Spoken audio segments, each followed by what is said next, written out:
Good evening, everybody. On behalf of Margaret and Brett, I want to welcome all of you to this beautiful place to witness and celebrate their marriage.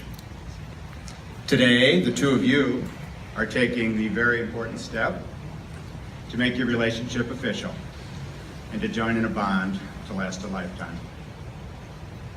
I'm thrilled to be part of this significant day for Margaret and Brett, and I know all of you must feel the same way. We have the privilege of being in one of the most spectacular parts of Chicago, the lakefront, Lincoln Park Zoo, the Lagoon, Cafe Brower. In fact, Margaret and Brett had one of their first dates right here 6 years ago at a unique event called Zoo Lights. And little did they know then that here we would be 6 years later celebrating their marriage.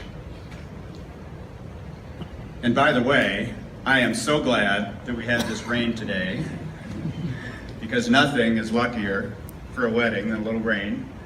And in fact, and some of you will have to take my word for this, but there's a rainbow out there.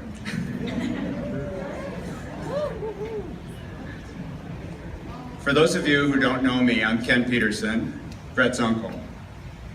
I may not have a lot of experience as a wedding officiant, but I do have some experience being married.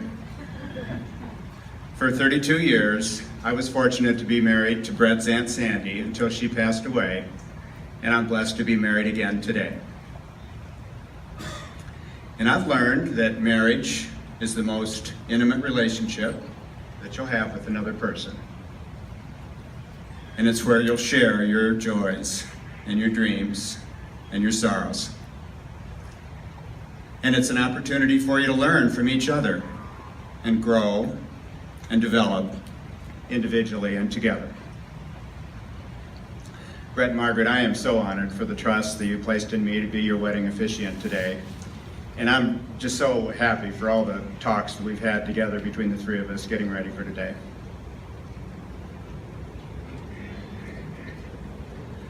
Well, the relationship between my family and Brett's family has always been a very important one to me, and I've watched Brett grow from a baby to the wonderful man that he is today.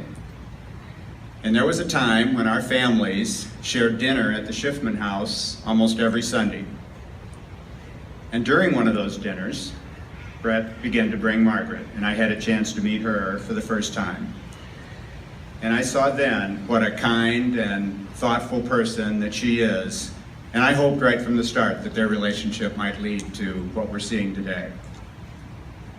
And I couldn't be happier to see this day come for the two of you. Margaret and Brett grew up just 3 blocks from each other in Oak Park. And one of Brett's first memories of Margaret goes all the way back to junior high gym class. They were playing lacrosse, and the rules were absolutely no contact, not even with sticks. Well, if you know Brett, you might not be surprised to know Brett hit Margaret's stick.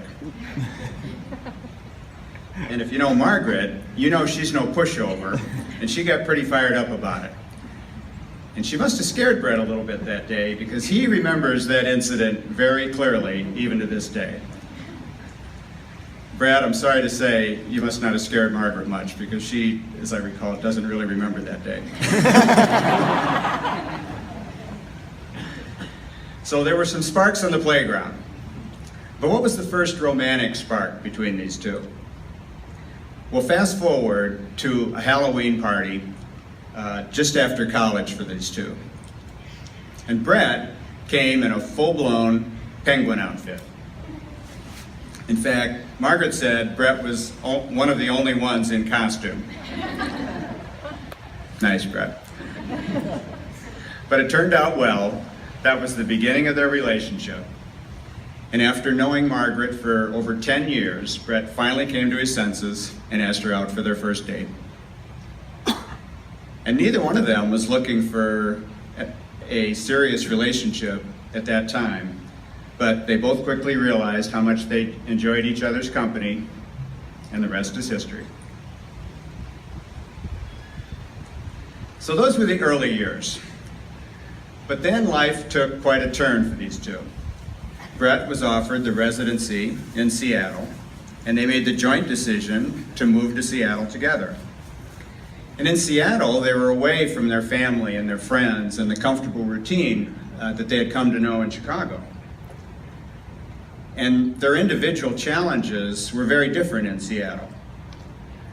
Brett began his intense residency program that was very structured and defined, and Margaret had to find her own way in a new city. Now, these kinds of changes could challenge any relationship, but through all of that, they were there to support each other. It hasn't always been easy, but I know the two of you recognize that this experience has made you stronger, both individually and as a couple. Brett and Margaret have so many things that they have in common with each other, but they also bring to their relationship unique qualities and that are somewhat different from each other. One of the things that Brett loves most about Margaret is that she's emotionally aware and thoughtful and considerate. Margaret speaks from her heart, and she encourages Brett to become more in touch with his feelings. And together they talk through both loving and challenging issues. And when they do that, they understand themselves better, and they connect on a deeper level. And that's something that they both appreciate. One of the things that Margaret loves most about Brett is that he's disciplined, and he approaches issues calmly, and he looks at the big picture. And when they work through issues together, Brett's approach helps Margaret to feel grounded and calm and confident in herself and in the decisions that they reach. Complementing each other, growing together. These are some of the great benefits of marriage. Margaret and Brett, I believe you make each other better, and I know you understand that about yourselves. Family and strong family values are so important to these two.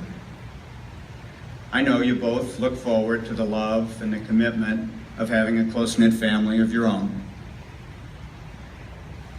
Margaret and Brett were raised with formal religious backgrounds that were different from each other. But what they focus on are the similarities of the values that are important to them. Love, honesty, respect, loyalty, support. Now, of course, I know Brett's parents very well, and over the past couple of months, I've had the pleasure of getting to know Margaret's parents as well. And Margaret and Brett, I can say you are both so fortunate that you don't have to look any further than each of your parents to see strong examples of quality people and good family values. Well, let's talk about Walter a little bit. Margaret and Brett have a quite spirited chocolate lab named Walter that they both love. And when they selected a poem that they would like to be read here today, I can't help but think that Walter had a pretty strong hand, or I guess it's strong paw, in selecting this poem. You'll see what I mean. Maddie, would you do the honors?